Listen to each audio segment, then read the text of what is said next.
Guys, and welcome back to my channel. Thank you so much for joining me today. Please excuse my croaky voice. I have a terrible sinus infection and I almost considered not even filming this week, but I decided, what the heck, you guys don't mind if I have a croaky sinusy voice. And I thought that I would film anyway because there are a couple of things that I have bought recently that I've really been enjoying. There have been a couple of things that I wanted to share with you that I felt like were fails. And I've received a few things in PR that I wanted to share with you guys. The other thing that I've been thinking about a lot this week, as I'm sure a lot of you have, is this whole Jaclyn Hill Lipstick situation. And it's really gotten me thinking so much about the makeup industry and the beauty industry and what our expectations are and what the regulations are.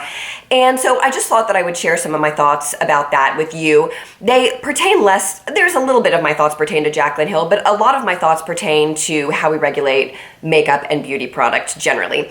If you have no interest in listening to any of that regarding those lipsticks or makeup regulation, you can skip over this part entirely. I will leave the timestamps in the description box below and you can just go straight to the makeup reviews. If you are new to my channel, my name is Daniela and I am an anesthesiologist who likes to talk about makeup in my spare time. I hope that if you like this video or you find it useful or helpful, you will consider staying and hitting the subscribe button, as well as the bell next to it, which will notify you each time I upload a new video, and it is free. So without any further ado, let's get started with this video. I do feel like we as consumers really do put our trust and faith in the people that we are buying from to do their due diligence when it comes to making sure that the products we are buying are made in a safe and sanitary way. And I think that all of us are so used to buying from companies such as Revlon and L'Oreal. Their reputation is so good because they've been around for so long and they're so classic. We also know that these companies, or we assume that these companies have the money and the wherewithal and the staff to make sure that wherever their makeup is being produced, it is being quality tested, it is being randomly tested, it is being randomly chosen out of a lineup to make sure that the product that L'Oreal or Maybelline or Too Faced or whoever is getting is safe.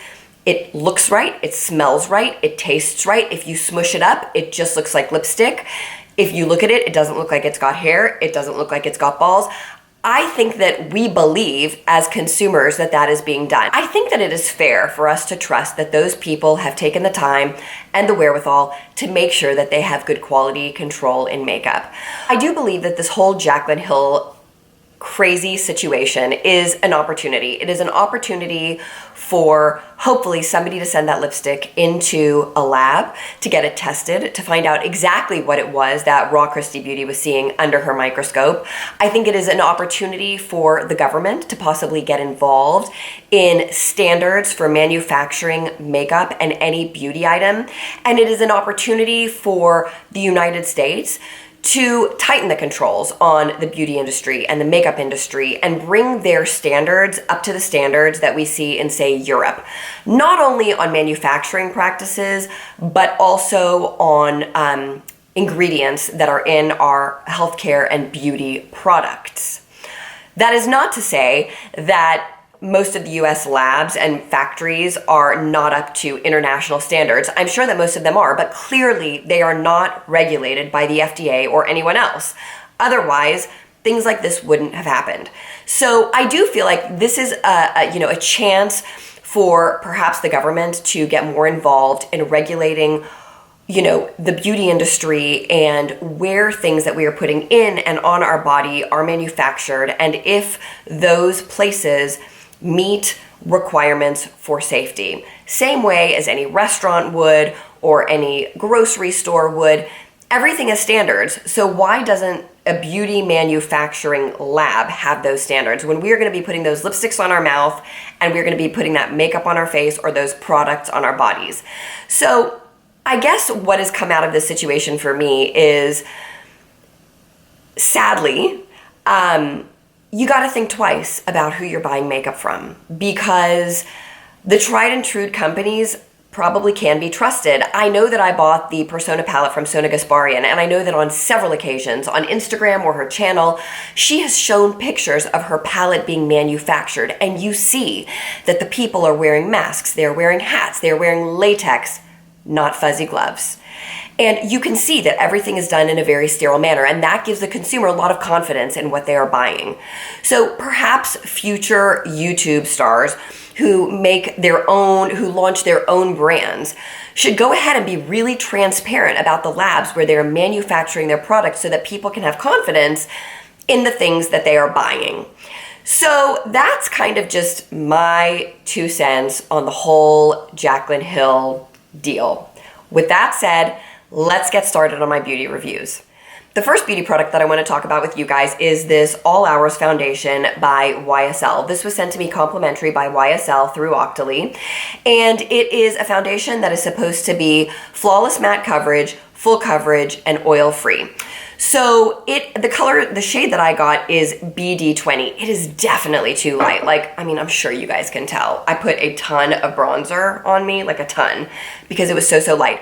This could maybe work on me in the winter, but this is definitely not a summer color unless I really want to load on the bronzer. So I probably needed something that was a little bit darker than the Warm Ivory, which is BD20. But anyway, this foundation is definitely matte and is definitely full coverage. It reminds me of all the foundations that I can think of the most of the Estee Lauder Double Wear foundation. It is definitely full coverage.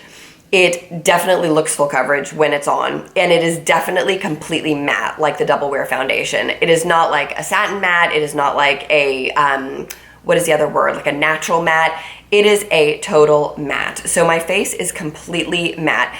It's a tiny bit heavier than the normal foundations that I would choose, but the reason that I got it was because I was interested to see, I was interested to see if I could use a beauty blender and shear it out. And I think that I did shear it out to medium coverage, but I think that to do light coverage, I'd have to leave more water in the beauty blender. So I do like the way that it turned out. I do like matte foundations. Don't get me wrong, I'm oily skinned. I definitely like, matte foundations, but this is definitely a flat matte. And definitely if you wanted to try this foundation and you wanted more of a glowy look, you may want to set it with a glowing powder or really, use some highlight on your skin, because it is going to look very similar to the Estee Lauder Double Wear. It does have an amazing smell. I like fragrance in my makeup, you guys. I know most people don't like that, but I love it, and it has a really nice smell. It's a smell that reminds me of a Dior foundation that I used to use a really long time ago. But it does exactly what the bottle claims. It is a full coverage, flawless, flat matte foundation that I think you can shear out to medium pretty easily, but you would have to have a pretty damp beauty blender and less product if you wanted to shear it out to anything less than medium coverage. The next thing that was sent to me by Octoly, complimentary by Yvonne Chi. Isn't that so fancy sounding? Yvonne Chi. This is the first Yvonne Chi thing I've ever had. It is called Le Rouge Perfecto, and it is a shimmering lip balm in a sparkling pink. The name is sparkling pink, and it's 03. And when you open it, it's got very fancy packaging. It's like leather, and then it's kind of silver, and then you open it at the bottom like this, and it's like a thin lipstick that does not have hair or plastic balls in it. I am happy to report to you. It does have some shimmer. Can you see the shimmer in there, you guys? And that is what I'm wearing on my lips. It is very similar to the Dior lipsticks that kind of give you, they blend to the pH of your lips and give you kind of like a bright pink flush. This does the same thing. It gets a little darker after you wear it for a little while. When you put it on your lips initially, it feels very smooth. You don't feel any shimmer or glitter, even though it is a little bit of a shimmery product. And it does seem to cause your lips to turn more pink based on your pH, because I saw it get darker and darker as I wear it more and more. And I think it's a beautiful, fresh pink color for the summer. I think it's a great product. I really enjoy it. I think that it's gonna look really nice just to throw on in the summer to give my lips a little bit of oomph. So I really like it. I think it's a great lipstick. I'm enjoying it very much. And the packaging is second to none. If you guys are looking for a gift for somebody, this would meet the mark. Or if you're trying to treat yourself to something really fancy. This is a really fancy lip balm. Beautiful though, a beautiful texture, and I think a really nice color. And they have a whole color range of these as well. The next thing that I got through Octoly, that Color Science sent me complimentary through Octoly, is this Color Science SPF setting powder. You guys have heard me talk about this on my channel. I love it. I already ran out of one of the tubes, so when I saw it on Oxley, I was like, yeah, I definitely need that because summer's coming up and I want it. I used up a translucent version of this, which you just like put all over your face, and this is the fair version. As you can see, the fair is like kind of a perfect match for my skin. It's fine, and the translucent was as well. I love this product, you guys. If it is the summer and you put your sunscreen on under your makeup at the beginning of the day and you were looking for a way to touch up your sunscreen at the end of the day without rubbing a cream product all over your face when you've got makeup on, this is the solution. The solution is pull out this powder, and not only do you dust sunscreen on your face, but you also mattify your face. It comes like this. You push down the little, like this little thing slides up and down. Do you see? I clearly cannot talk today. And then you just shake it and product gets onto the bristles, and then you just rub it around your face and you have SPF 50 on your face. And that is the perfect way for reapplication of sunscreen on hot summer days. I love it. I keep it in my purse. I keep it in my car. If I'm walking out of the hospital and it's like 5 o'clock and I'm about to get on my kid's swim meet, which is like an everyday phenomenon for me right now, I'll rub it all over my face, and then I go to the swim meet, or not the swim meet, the swim practice, and I feel like my skin is protected from the sun. So I love this product. I cannot recommend it enough. I actually like it better than its Supergoop counterpart because less powder comes out. When I use the Supergoop version of this, I get so much powder all over my face that it's looking crazy. You do not get so much powder on your face that you just look white and washed out. This one applies the perfect amount. So I love this. Thank you, Color Science. Love, love, love this product. The next thing that I wanted to talk to you about is a concealer that I bought the other day. I was running out of my Maybelline Fit Me concealer, and so I went to Sephora, and I just thought I would look at some of their concealers and see if there was something that I liked, because I've been using the same concealers for like years. Either the Maybelline Fit Me concealer or the Maybelline Age Rewind, both of which are really good. But I kind of was in the mood to try something new, and I asked the lady what she recommended that was a little bit more like, or a little less drying, I should say. And she recommended this Smashbox Studio Skin Flawless Concealer, 24-hour concealer. You guys, this stuff is awesome. My skin has been so dry because I've been using Retin-A, and it is just drying out my skin. And so I was looking for something that was just gonna have a tiny bit more moisture than my usual concealer, and this is it. If you were oily skin, it is absolutely not gonna be running down your face. It is not gonna melt. It is not gonna settle into your fine lines. And in fact, that's what I love about this. At the end of the day, it hasn't even settled into my fine lines right by my tear ducts. It's quite amazing. I think it is the most beautiful, beautiful concealer. I don't know why nobody's talking about it. It's perfect at brightening. It's lightweight. It's a teeny bit hydrating, and it doesn't settle into your fine lines. Like, I don't know, I don't look for much more in a concealer, so I love this product. The next concealer I like, but it is definitely on the more drying side. At the same time, I also bought the Makeup Forever Ultra HD, which is supposed to be like a self-setting concealer, I think, isn't it? I think it is, yes, self-setting concealer. Light capturing and self-setting concealer. And I got the shade 21, you guys. With this sinus infection, my throat is so dry. If I like go into a coughing fit, forgive me. But anyway, this concealer is very good, but it is definitely more drying than the Smashbox one. I'll keep this because my skin's usually not as dry as it is right now, so I'll use it, I'm sure, over the summer. The shade 21 is a good shade for me. It does blend easily. I would say it's light to medium coverage. It is definitely, neither of these are full coverage concealers. I think you can build them both up to medium coverage, but I think generally this is probably a tiny bit more coverage than this one. That's just my opinion from using them each several times. But this definitely does have a slightly drier consistency, and settled into the lines over here a teeny bit more than this one did. I'm about to sneeze, hold on.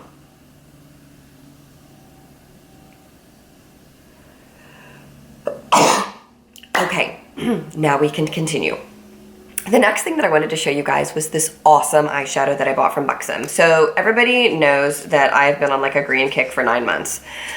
And there was a Lime Crime palette the one that was like pink and green, and it had a bunch of pink and green eyeshadows in it, and it had like this light mint green eyeshadow in it that was kind of like iridescent-y, and I almost wanted to buy the palette just for that color, and I thought, this is ridiculous. You cannot just buy this palette for one color. And then I was at Ulta and I saw this color, and I'm gonna swatch it for you guys. It's so buttery. And it is just like a light Celadon. Do you guys like that color? Do I sound like an interior decorator? It's a Celadon green. If my friend Julie was watching this, she would appreciate that, because she's an interior decorator and she's the one who taught me that word, Celadon. It's like a celery green, but it's iridescent and it has the most beautiful shine. Check that out, you guys. Like, how beautiful would that be popped in the center of the lids? I actually think that this is very wearable. I know it seems crazy to wear Celadon or celery green on your eyes, but if you did like a brown in the crease and you pop this on the center of the eyes, I think it would look so beautiful. I am very excited to wear it. I actually have not worn it yet, but I can tell you that Buxom makes beautiful, buttery eyeshadows that are so good. They are on the expensive side. They're like $12 for one eyeshadow, but that was less expensive than buying the entire Lime Crime palette. Was it Lime Crime? I think it was Lime Crime. Lime Crime. The Venus palette. I will link it below. But anyway, I think that this color is totally gorgeous. The next two products that I wanted to share with you guys were a fail. I'm gonna wipe off the lipstick that I have on my lip because I want to show you the two Ziwei lipsticks, or the two Ziwei lip glosses that I bought. Now, I want to preface this by saying I have all of the Ziwei lip toppers, I think. I think I have most of them. They are beautiful. Many of them are glittery. I don't mind glitter. I even like glitter. And I saw these online and I felt like, okay, they've got glitter. Like, I like glitter. I have no problem with glitter. But these, you guys, they look crazy on my lips. They look totally crazy, but I need to show you so that you can see how crazy they look. This is Sea Glass, and it's this gorgeous peachy gold. But I'm gonna put it on my lips, and I wonder if you guys are gonna even pick up like how cray-cray it looks on my lips. I'm just doing it in the viewfinders. Look at it, it's like metal. I don't know, you guys. This is a little wild for me. Like, if I went up to you and you were a patient, what would you have to say about this lipstick? Like, it's crazy. It's totally crazy. Check it out. I'm gonna do it in a couple different directions so you can see.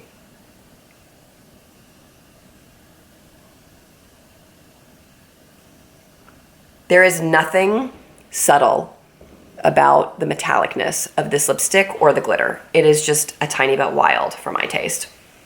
I'm gonna wipe that off and I'm gonna show you the other one.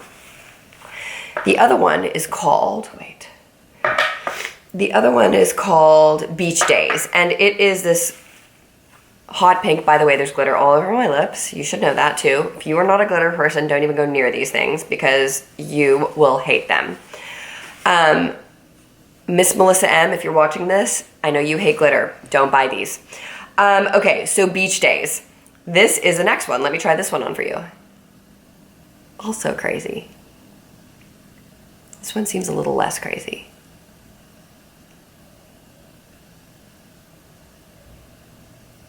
But still somewhat crazy. I mean, look at it, you guys. It's like I have iridescent lips. I'm gonna swatch them on my hand for you so that you can at least see them up close on my hand. And you can get a sense of just how aluminum foily they are and glittery they are. And why I have to return them. Because I just can't wear these. And you guys know, I like glitter. I have no problem with glitter on my lips. Okay, I'm putting them up really close. I'm gonna pull them back just a little so you can see kind of the metallicness of them. So those are going back to Sephora. I don't know. I don't know who's wearing those, but it just did not look that way to me in the pictures. Obviously, like, my Sephora does not carry Ziwei, so I could not like try them out before buying them. So I just bought them online at Sephora, but they are going back. I just feel like these are too out there for me. I just don't think that I can sport these. So generally I mean, look at this, you guys. It's like Christmas on my hand, and I'm Jewish. Like, it doesn't even, like, I don't even celebrate Christmas. Check this out. Check out the glitter. It's wild. Anyhow, You guys, this was a pretty successful few things. I really have been enjoying the products that I received from Octoly, especially this. If you're gonna buy one thing, buy this summer to reapply to your face at the end of the day so you protect your skin from the UV rays of the sun. I love it. And then the other thing that I'm absolutely loving is the Smashbox concealer. I think it's so great. Anyway, I hope that you found that video useful or helpful. If you did, please consider subscribing to my channel if you are new here, and I will look forward to seeing you in the next video. Bye.